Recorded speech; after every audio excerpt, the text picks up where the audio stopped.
SanDisk, the full story you never knew intro hook. Fast-paced montage of modern technology, a filmmaker slotting a card into a high-end cinema camera, a drone capturing breathtaking aerial footage, a gamer loading a massive open world, rows of servers blinking in a vast AI data center, a smartphone capturing 4K video. What do all of these devices have in common? From the phone in your pocket to the cloud servers that power artificial intelligence, every single one of them relies on a single miraculous piece of technology. You use it every day. It holds your most important files and your most precious memories, yet you've probably never heard its incredible origin story. This isn't a story that started in a glitzy Silicon Valley campus, and it didn't come from some trillion-dollar behemoth. The world's digital life is built on tech, pioneered by a company born from the daring vision of three immigrant engineers who bet everything on an idea that most people said was impossible. This is the story you never knew about SanDisk. Section 1. The Spark of an Idea. Following its 2025 IPO, SanDisk's stock began a truly staggering ascent. Within a year, the stock price surged past $500 per share. At its peak, the stock had soared to nearly 20 times its initial offering price. An investor who put just $1,000 into the IPO could have seen their investment balloon to over $17,000. This represented a staggering growth of over 100% to 200% in a remarkably short period. To really get how SanDisk changed the world, you have to rewind to a time before them. We're talking about the late 1980s. It was a world of beige computer towers and clunky mechanical hard drives. Storing data meant putting your faith in spinning platters and delicate moving arms. They were slow, fragile, power-hungry, and absolutely massive. The idea of a computer that could fit in your pocket was pure science fiction. But in a small office in Palo Alto, California, three guys were about to write the first chapter of that sci-fi novel.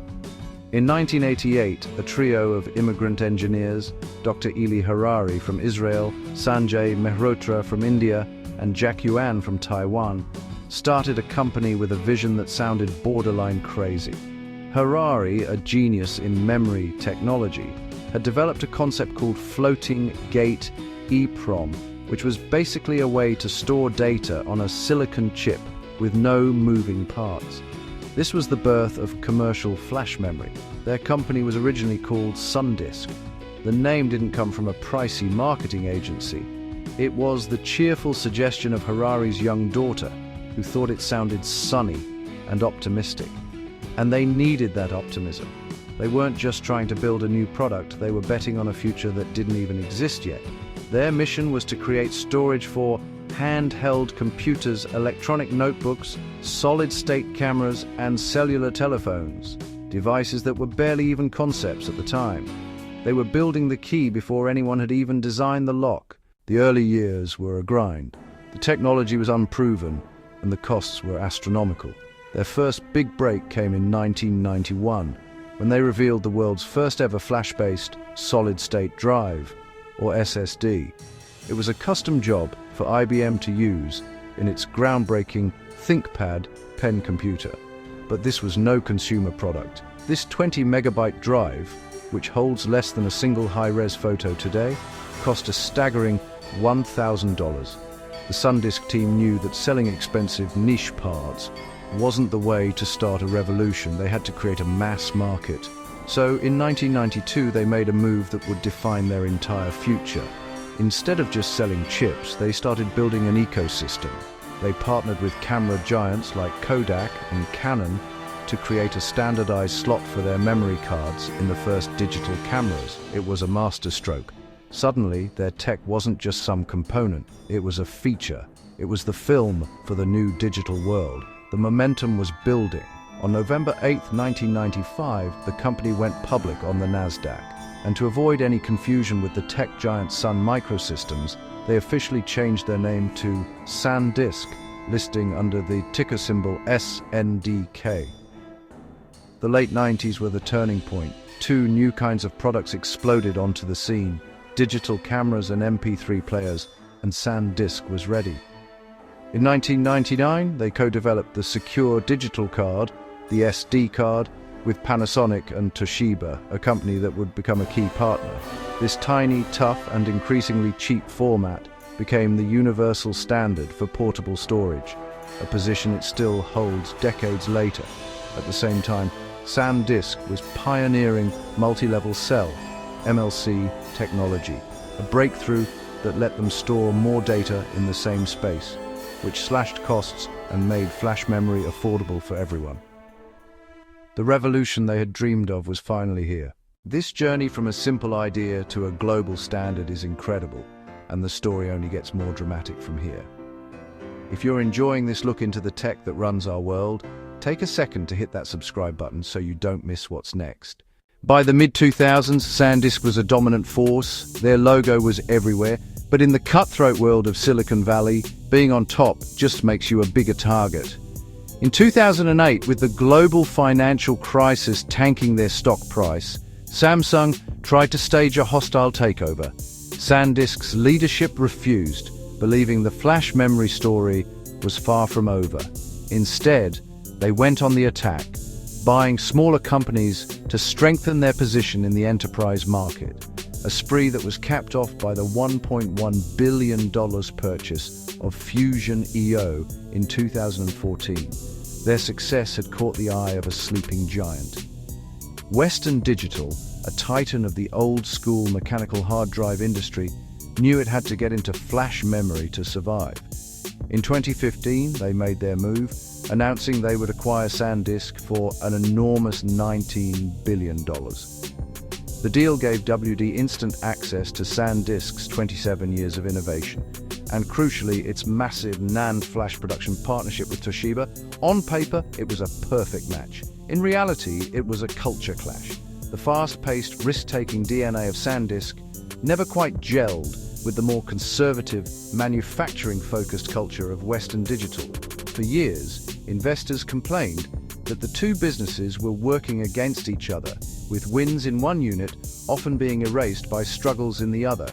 Pressure mounted, led by activist investor Elliott Management, who argued that the combined company was worth less than the sum of the parts. On October 30th, 2023, Western Digital finally gave in, announcing its plan to do what many had called for: split the company in two. The separation became official on February 24, 2025, and SanDisk was once again an independent company, relisting on the Nasdaq under its original ticker SNDK. In a fascinating twist, David Gerkler, the CEO who had overseen the unified Western Digital, chose to lead the newly freed SanDisk into the future. Meanwhile, Irving Tan took the helm of the now pure-play HDD business, Western Digital. The final ties were cut on February 18, 2026, when Western Digital sold its last remaining stake in the company, making SanDisk a truly autonomous powerhouse once more. SanDisk's independence couldn't have come at a more perfect time. A new technological earthquake was reshaping the entire world. Artificial intelligence. The rise of AI created an absolutely insatiable demand for data, but not just for storing it. AI models live and die by the speed at which they can read and write massive datasets. The bottleneck was no longer just about capacity, it was about speed. And this is where NAND flash, SanDisk's specialty, reigns supreme. Suddenly, the company found itself at the absolute epicenter of the biggest tech boom in a generation. Freed from its slower-moving parent company, the new SanDisk is innovating at a breathtaking pace. In February 2025, alongside its longtime partner, Kioxia, the company that was once Toshiba's memory division, SanDisk unveiled its 10th generation 3D flash memory. This new architecture stacks an incredible 332 memory layers, boosting data density by nearly 60% and interface speeds by 33% over previous generations, all while using less power. Their product roadmap is aimed squarely at the AI era. They're developing things like high-bandwidth flash to feed data to power-hungry AI accelerators, and have showcased plans for a monstrous 256 TB SSD specifically designed for AI data centers, which could arrive in 2026. And this relentless innovation isn't just happening in the data center. It's trickling down into products you can actually hold. New SD Express cards now offer SSD-level speeds, capable of reading data at nearly 900 megabytes per second. They've even developed a new phone SSD that can snap onto a phone with MagSafe, letting you capture cinema-quality video without ever worrying about your internal storage. 37 years ago, 3 immigrant engineers shared a vision for a world filled with portable, powerful devices that didn't even exist yet. They bet everything on a technology that many people dismissed as a niche, expensive fantasy. They fought off hostile takeovers, survived a multi-billion-dollar merger, and re-emerged as an independent force just in time for the next great technological revolution. The story of SanDisk is a testament to vision, perseverance, and the radical power of betting on the future. From a cheerful name suggested by a child to a standalone giant powering the age of AI, they built the invisible empire that holds our digital lives. What do you think is next for the newly independent SanDisk? Will they dominate the AI storage market? Let us know your thoughts in the comments below. And for more stories about the companies that built our digital world, make sure you're subscribed. Thanks for watching.